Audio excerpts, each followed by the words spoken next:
Olá, tudo bem com você? Seja muito bem-vindo a mais um capítulo do Mundo Corporativo, que hoje se dedica a falar sobre microfranquias. Estamos falando de negócios com investimentos até R$80 mil. E para conversar sobre esse mercado, estamos trazendo aqui no estúdio do Mundo Corporativo um especialista no assunto, me refiro a Arthur Hipólito, sócio-diretor do Grupo Zion e também presidente do Comitê de Microfranquias da ABF, que é a Associação Brasileira de Franchise ou de Franquias, como você preferir. Arthur Hipólito, desde já, muito obrigado pela sua gentileza de estar conosco no Mundo Corporativo. Bom dia para você. Bom dia, Milton. Bom dia a todos os ouvintes do Mundo Corporativo. Eu espero que hoje a gente possa contribuir para que essas pessoas que estão trocando o mundo do emprego pelo mundo do trabalho possam encontrar as respostas neste programa de hoje. Arthur, eu disse logo na abertura que este é um mercado que se caracteriza por investimentos até R$80 mil. Mas certamente para ser uma microfranquia existem outras características importantes e eu gostaria que você descrevesse isto para nós. O importante quando nós falamos sobre as microfranquias, Milton, é, em primeiro lugar, deixar claro para todos que nos ouvem que a legislação da franquia tradicional de uma microfranquia é a mesma. Então nós seguimos toda a lei brasileira no que diz respeito à circular de oferta de franquias, ao contrato de franquia, enfim, todos os requisitos legais para se ter um negócio. O que caracteriza basicamente a microfranquia é exatamente o perfil do investimento até R$80 mil, o perfil de quem está entrando nesse negócio, porque normalmente a franquia de investidor é para quem está optando por alternativas de onde aplicar os seus recursos. A microfranquia normalmente são para pessoas que estão trocando o mundo do emprego pelo mundo do trabalho e que vão se dedicar durante uma fase da sua vida a construir esse pequeno negócio até que ele tenha as condições necessárias para que ele possa ser formatado melhor no ponto de vista de contratação de pessoas e recursos humanos para operar a sua atividade. Se as regras são as mesmas,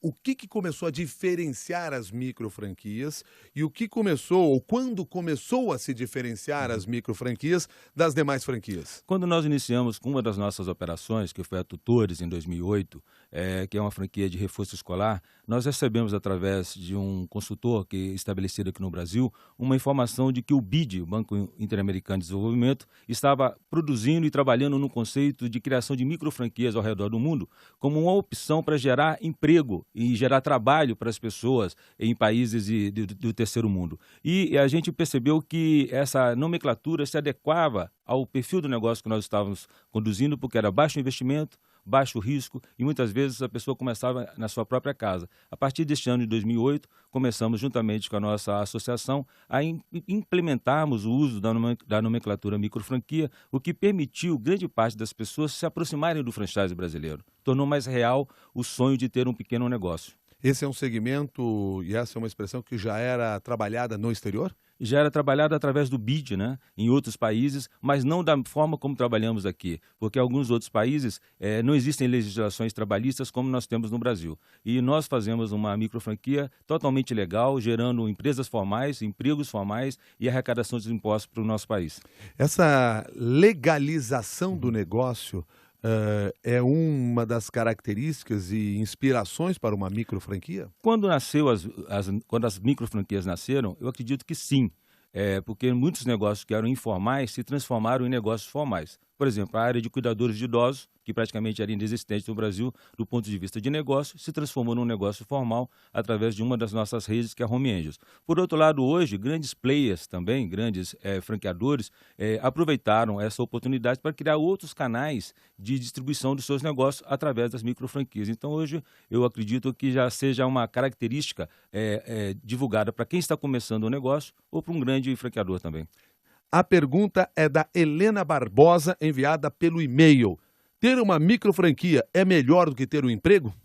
Eu acredito que sim, mas essa decisão é uma decisão muito pessoal, porque às vezes a pessoa pensa que vai sair do seu emprego e vai abrir um negócio próprio, e esse negócio ela vai ter férias, 13º, Miami daqui a 3 meses e compras em Orlando. Na verdade, é uma decisão de mudança de vida.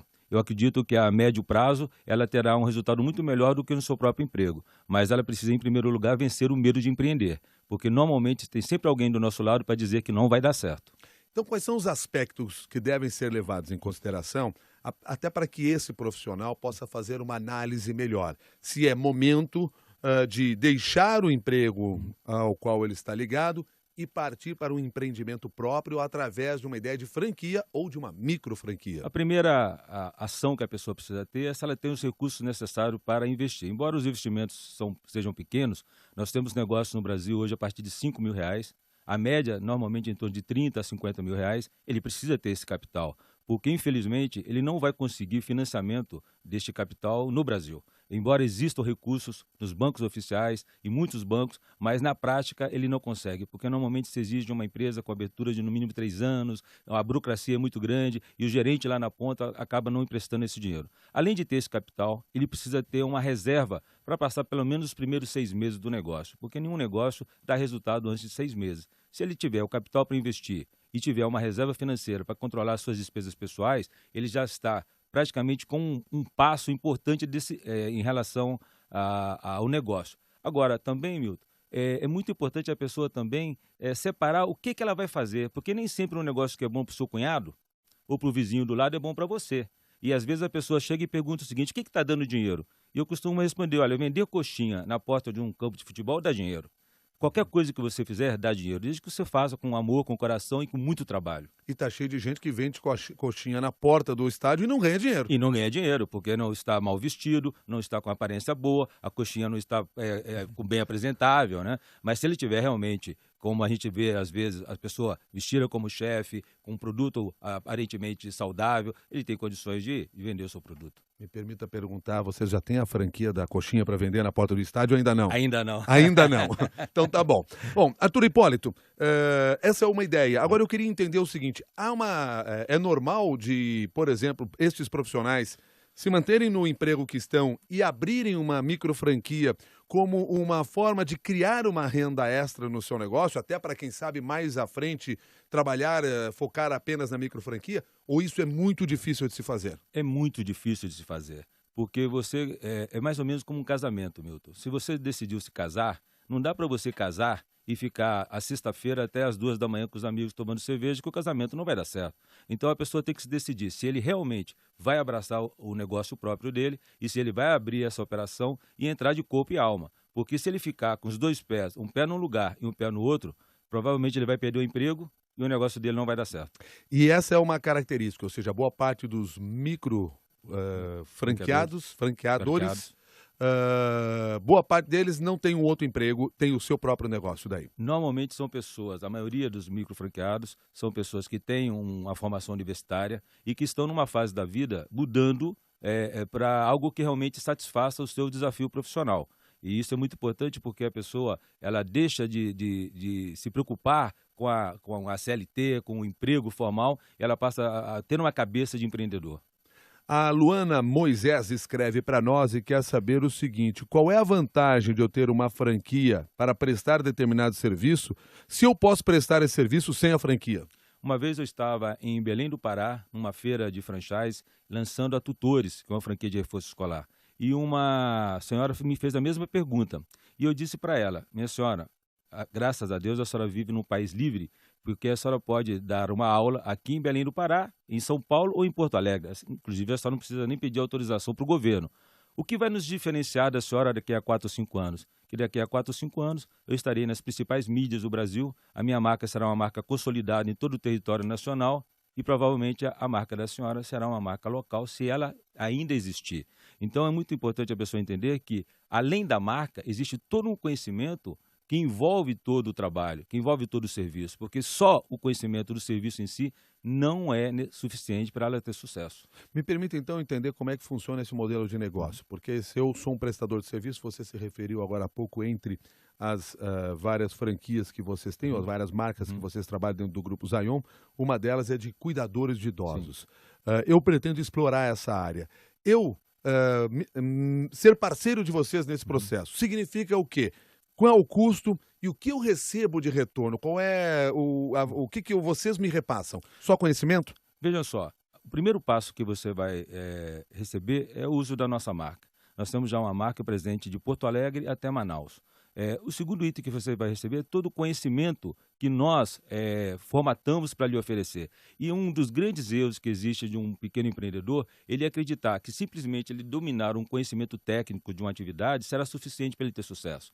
É mais ou menos como se você estivesse olhando uma planilha Excel com vários quadradinhos, e o conhecimento técnico é apenas um deles. Nós precisamos te oferecer. Vamos imaginar que você é uma enfermeira ou um enfermeiro e sabe cuidar de um idoso, mas você não sabe abrir a sua empresa, você não sabe recrutar e selecionar pessoas, você não sabe fazer marketing comercial, você não sabe fazer marketing na internet, você não sabe posicionar o seu site em primeiro lugar nos buscadores, enfim, são várias ferramentas e várias habilidades que um franqueador precisa juntar para oferecer para um franqueado, de forma que ele tenha as condições mínimas para ter sucesso. Mas aí, nesse caso, é uma empresa de uma pessoa só, ou seja, só ele tem a empresa, mas ele precisa ter funcionários. Lógico, na verdade, ele vai abrir uma empresa como outra qualquer. Ele vai abrir uma empresa provavelmente por responsabilidade limitada ou uma empresa individual. Enfim, é uma empresa como outra qualquer. E a partir do momento que ele abre esse negócio, ele começa a construir a sua carteira de funcionários. Ele precisa ter funcionários para administrar o seu negócio, para levar a operação à frente.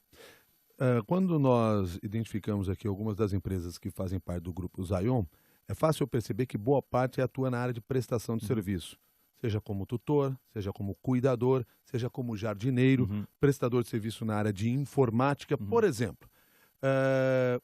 Isso caracteriza microfranquia? Ou eu posso ter uma microfranquia com um negócio, por exemplo, um ponto comercial para vender alimento, produtos, etc.? Hoje, na verdade, existem várias operações no Brasil que são microfranquias e que têm ponto comercial, inclusive as nossas mesmas. No caso da Tutores, por exemplo, 75% das nossas unidades já têm pontos comerciais estabelecidos. Mas nós temos várias unidades que vendem produtos em shoppings, como quiosques, que exigem, inclusive, na abertura do negócio, um pequeno ponto comercial. Bom, nós estamos falando aqui sobre as vantagens de se ter a microfranquia em relação a abrir o seu próprio negócio por conta própria. O senhor trouxe até alguns exemplos disso. Agora, por exemplo, metodologia para contratação de pessoal, conhecimento para gerir o negócio, relacionamento com os clientes, como criar esse relacionamento. Tudo isso é informação que vocês repassam para esta pessoa, para este interessado? Perfeitamente, porque quando a pessoa entra no negócio, o primeiro passo dele, depois que ele assina a COF, assina o seu contrato de franquia, é receber um treinamento inicial. Eu costumo dizer que o nosso compromisso com o nosso franqueado, ele começa no treinamento inicial, mas ele não tem fim. Para você ter uma ideia, nós temos, no nosso caso, um treinamento em Campinas, que dura às vezes de 3 a 5 dias, e que depois eu tenho um suporte operacional das 8 da manhã às 18, de segunda a sexta-feira. Todas as questões que esse franqueado tem a dúvida, do ponto de vista jurídico, do ponto de vista técnico, do ponto de vista comercial, marketing, tudo isso a franqueadora está apta a lhe orientar. E quando a gente recebe uma questão nova, porque afinal de contas, nós vivemos num país muito heterogêneo, né? Nós temos aí circunstâncias diferentes de norte a sul desse país, nós temos um corpo de técnicos e assessores e de fornecedores que estão aptos a nos tirar essas dúvidas para oferecer ao nosso franqueado. Você já chamou a atenção logo no início que a primeira experiência com a microfranquia foi em 2008. Você sempre trabalhou com franquias no Brasil ou você atuou em outras áreas também? Não, eu, antes de abrir os nossos negócios na área das microfranquias, eu fui CEO de um dos maiores grupos na área de educação do país, onde eu trabalhei por cerca de 9 anos, e depois deixei esse grupo para abrir os nossos negócios. Bom, e aí, desse processo de 2008 até agora, o que representa a Zion hoje? Qual é a dimensão da Zion? A Zion hoje ela tem cerca de 500 franqueados no Brasil. Nós somos a empresa pioneira no Brasil nessa área de microfranquias e que, na verdade, possibilitou uma grande transformação do franchise brasileiro. Você tem uma ideia hoje, Milton? Nós temos hoje cerca de 15% das redes de operação no Brasil já são de microfranquias.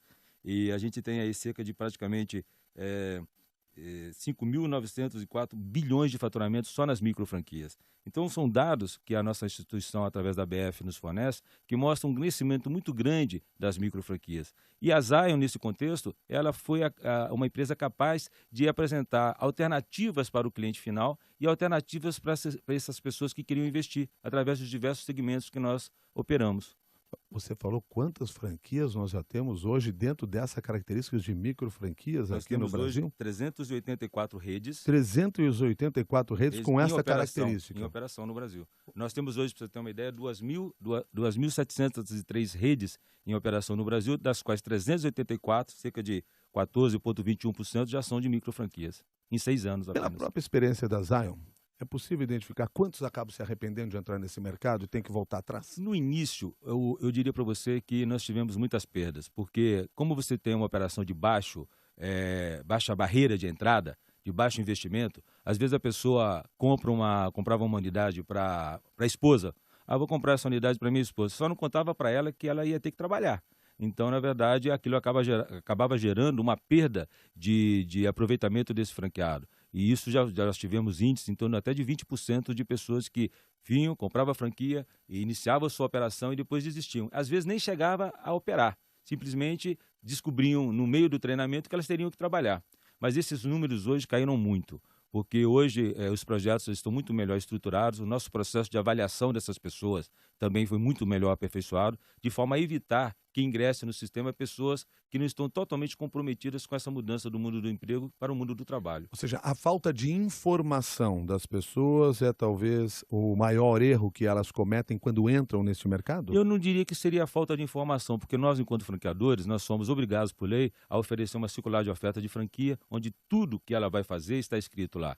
Nós somos obrigados a dar um prazo para ela assinar esse contrato, mínimo de 10 dias. Nós temos um contrato de franquia, mas eu acho que há um certo devaneio, né? A pessoa ela acredita, às vezes, que ela vai trocar o emprego pelo trabalho e que ela não vai precisar trabalhar. Que ela abriu um negócio, que dali para frente o dinheiro vai cair do céu e que, com certeza, isso vai mudar a vida dela. E não é bem assim. Todos nós sabemos que nada é fácil. E o resultado do sucesso só vem com muito trabalho mesmo. Bom, o José Roque manda aqui a seguinte mensagem. Por ser uma microfranquia, se tem algum benefício fiscal no Brasil? Os benefícios fiscais são os mesmos do Simples. Vai depender da atividade que ele está desenvolvendo. Hoje, praticamente, a maioria dos negócios operando em microfranquias estão recebendo o benefício do Simples, que é a única alternativa fiscal que nós temos no Brasil. Eu pago menos imposto com uma microfranquia do que eu pagaria como empregado de uma empresa? Como empregado de uma empresa, você paga 27,5% de imposto de renda, tá certo? Quando você passa a ter seu próprio negócio, você vai ter toda a tributação de no mínimo 16,75%, no máximo, né? Que são PIS, COFINS, contribuição social, mas com o benefício do Simples, você vai pagar bem menos imposto. Arthur Hipólito, você, nesta preocupação de transformar esse conhecimento para as pessoas, fazer com que elas consigam avançar no mercado de microfranquias, trabalha também com o livro Competindo pelo Cliente. Essa é a meta de todo franqueado, entrar nessa briga aqui de competir pelo cliente? Eu acredito que o cliente é a razão de tudo, né? Quando você trabalha numa empresa, você pode ser demitido pelo seu chefe. Mas quando você tem um negócio próprio, o cliente pode te demitir. Porque o cliente pode simplesmente optar em não comprar de você e comprar do seu concorrente. Eu troquei então, um chefe por milhares de chefes, é isso? Com certeza, com certeza. Quando você opta a abrir um negócio, você está trocando um chefe por vários chefes. E se você, nessa relação, não tiver a capacitação, não tiver uma ética nesse relacionamento, com certeza você não vai sobreviver. Então, que tipo de cuidados eu devo ter e que tipo de ações eu devo desenvolver exatamente para manter essa relação muito boa com os meus chefes, ou seja, os meus clientes? Eu acho que nós vivemos hoje uma relação de muita transparência, né? Com o mundo da tecnologia que nós vivemos, com sites que funcionam, com tudo que você tem acesso, não adianta você ter uma postura de querer enganar o seu cliente. Você tem que ser transparente com a sua venda, você tem que ter um preço e um produto adequado ao seu serviço e principalmente muita ética nessa relação, para que o cliente realmente possa estabelecer um grau de confiança e de fidelidade com você. Bom, você também chama a atenção aqui para os motivos que fazem os clientes trocarem de fornecedor, que é o pior dos cenários para um franqueado. Saber que o seu cliente está indo embora para o concorrente. Quais são os principais motivos? O principal motivo é o atendimento. Porque as pessoas imaginam que todos nós estamos atrás de dinheiro, né?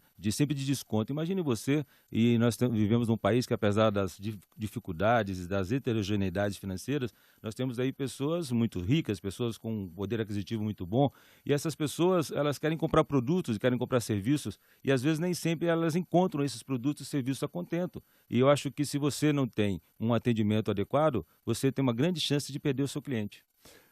É preciso muito tempo para se conhecer o cliente? Olha, primeira etapa de um negócio é você se tornar conhecido para o seu cliente, não é? para que ele possa considerar a possibilidade de comprar de você. A partir do momento que você se torna conhecido, e a partir do momento que ele considera a compra, você estabelece aí um grau de relacionamento com esse cliente que depende do tipo de negócio que você está. Nos nossos, por exemplo, são negócios que às vezes duram 2, 3, 4 anos uma relação. Então é muito importante que você saiba o gosto desse cliente e que você tenha um comprometimento com ele. Vou te dar um exemplo. Nós temos, por exemplo, na Tutores e na Home Angels, um sistema que nós chamamos de UFA, que é um sistema em que você está trabalhando, poderia estar trabalhando aqui agora, e seu filho está fazendo uma aula de reforço escolar.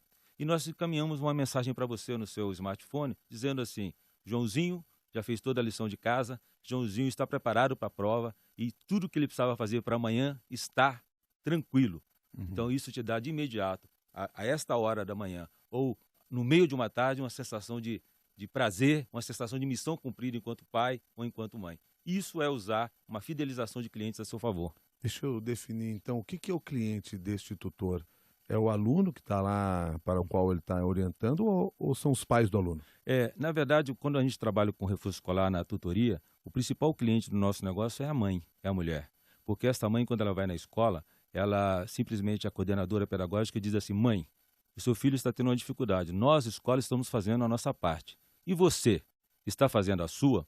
Acontece que essa mulher hoje, Milton, ela sai de casa às 7 horas da manhã, muitas vezes ela encontra o marido dela, como se fosse naquele filme Feitiço de Áquila, ela está chegando em casa, o marido está saindo, não é? Ela se encontra no pôr do sol ou no amanhecer do dia, de forma que é muito difícil a vida das famílias modernas. E é necessário que cada vez mais a gente tenha serviços para ajudar essas famílias a se estruturarem.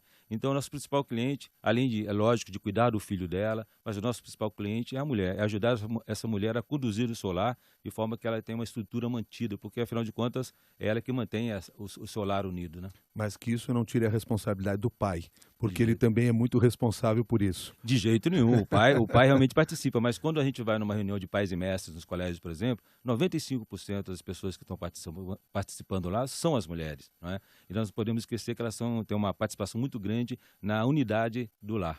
Nós temos muitos segmentos ainda que poderiam entrar neste modelo de microfranquia no Brasil? E eu acredito que as microfranquias ainda estão na ponta do iceberg. Para você ter uma ideia, o Brasil, esse ano de 2013 para 2014, ultrapassou pela primeira vez os Estados Unidos em número de marcas. Nós somos hoje o terceiro país em número de redes e de marcas em operação no mundo. Nós estamos atrás apenas da Coreia e da China. O que significa que novas oportunidades no microfranchise vão surgir para muitos franqueadores e para muitas pessoas que estão em busca de uma nova oportunidade de negócio. E eu não tenho dúvida que essas marcas levarão o Brasil à liderança do franchise mundial. Hoje nós estamos atrás de quem? Atrás da China e da Coreia. China e da Coreia.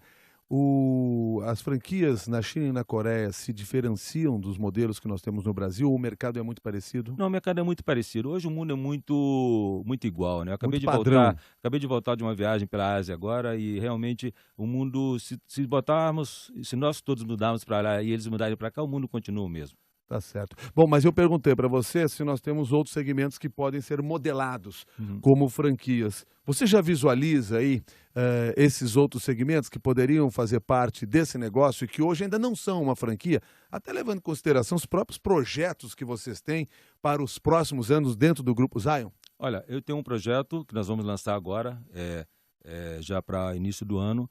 Vou te dar uma notícia em primeira mão, que vai ser uma franquia de cerimonialista de casamento. Nós vamos trabalhar com o mercado para atender todas essas pessoas que querem casar. Um dia desse, conversando com uma amiga, ela disse o seguinte, que a cerimonialista é tão importante que às vezes é mais importante que o próprio marido. A única coisa que não pode faltar no dia do casamento é a cerimonialista.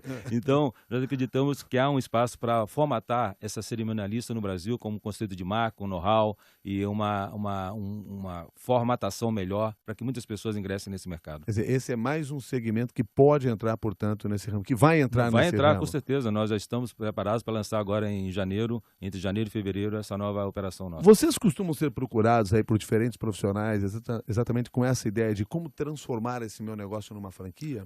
Existem muitos consultores que trabalham formatando franquias, né? Nós, particularmente, temos dentro do grupo, uma das nossas empresas, um trabalho de coaching, onde nós podemos dar orientações, onde nós podemos dar informações e se acreditamos que aquela ideia, inicialmente, possa lograr êxito dentro do mercado de franchise. A partir desse ponto, a pessoa se dirige, então, aos advogados para fazer a circular de oferta, contratos e toda a parte de sistemas que a gente encaminha. É mais um start inicial da aprovação da ideia.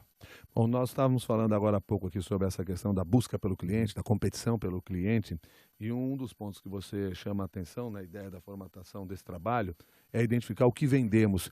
Porque a pessoa, quando, por exemplo, é cuidadora de um idoso, ela não sabe o que ela está vendendo, que é cuidar o idoso, ou na verdade tem muito mais coisas em torno disso? Isso é muito importante. Eu acho que você fez uma pergunta essencial para a gente entender o conceito dos serviços dentro das microfranquias.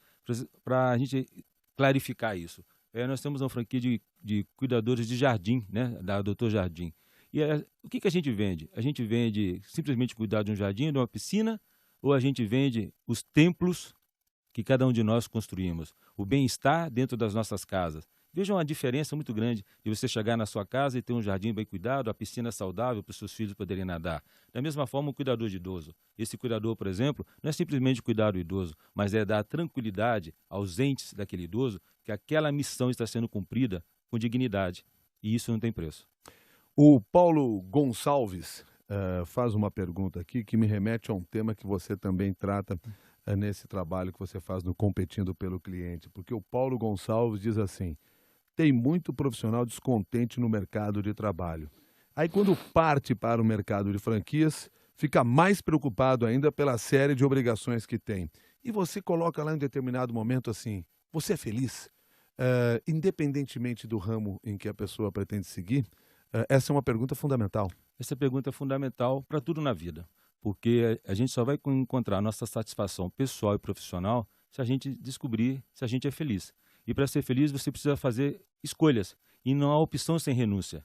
E a gente tem que ter muita clareza das escolhas que nós vamos fazer na vida, seja na escolha profissional, seja na escolha pessoal. Se você não for feliz, você não vai conseguir transmitir isso para os seus clientes e com certeza você não vai ficar nem no emprego e nem no seu negócio próprio. Arthur, você conversou conosco aqui nesse mundo corporativo, e aí muitas pessoas nos ouviram e ficaram assim inspiradas nesta ideia de partir para uma micro franquia ou para uma franquia, independentemente aí do tamanho do negócio que ele pretende abrir.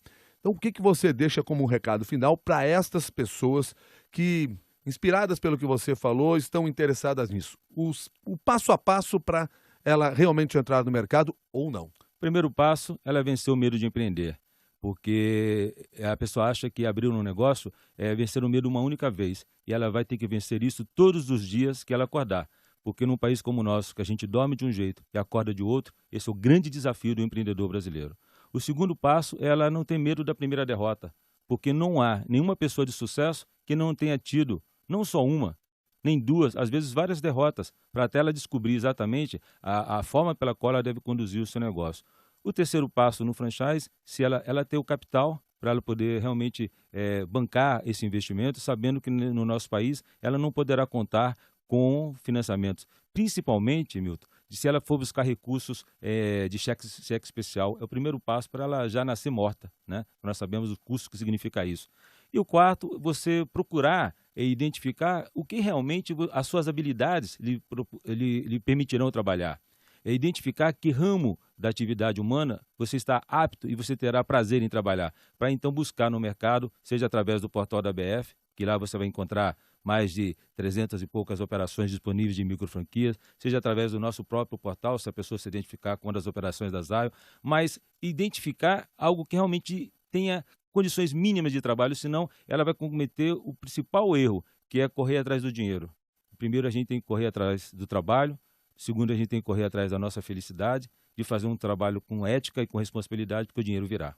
Bom, você falando em dinheiro aqui, me remete à última pergunta, então, já que acabou de cair no meu e-mail, que foi feita pela Rosângela Lopes. Ela quer saber como medir se ela vai ganhar mais dinheiro no trabalho formal dela ou numa microfranquia. A maioria dos franqueadores vão dar para essa pessoa uma estimativa de faturamento do seu negócio naquela região onde ela pretende montar. Facilmente é tangível isso, ela ter essa expectativa. É real que isso possa acontecer ou é irreal? Vai depender muito do trabalho dela, porque o franqueador ele tem toda uma analogia, uma análise de todo o trabalho que é feito em todo o país. Mas acontece que às vezes ela sai do emprego dela, ela abre um negócio e ao invés de estar às 7 horas da manhã lá, ela quer chegar às 10. e quer almoçar ao meio-dia, e no dia que está chovendo, ela não quer ir trabalhar. Portanto, se ela for para o mundo do trabalho sem essa disciplina, que é tão importante, que é uma das outras características, provavelmente ela não vai conseguir o sucesso que ela espera. Arthur Hipólito, muito obrigado pela sua gentileza de conversar conosco no Mundo Corporativo. Bom dia para você. Obrigado, Milton. Um abraço a todos os seus ouvintes e que o empreendedorismo seja a mola propulsora do desenvolvimento do nosso país. Um abraço a todos. Arthur Hipólito é sócio-diretor do Grupo Zion, presidente do Comitê de Microfranquias da ABF e foi o nosso entrevistado no Mundo Corporativo de hoje. A você que participou desse programa ao vivo, nosso agradecimento também. Lembrando sempre que você pode pegar e deve pegar todas essas informações e depois compartilhar com seus amigos nas redes sociais. Se quiser, você pode ir até nosso grupo de discussões lá no LinkedIn Mundo Corporativo da CBN. Inclua novas informações até lá. Vamos compartilhar o conhecimento? Combinado assim? Até o próximo capítulo do Mundo Corporativo.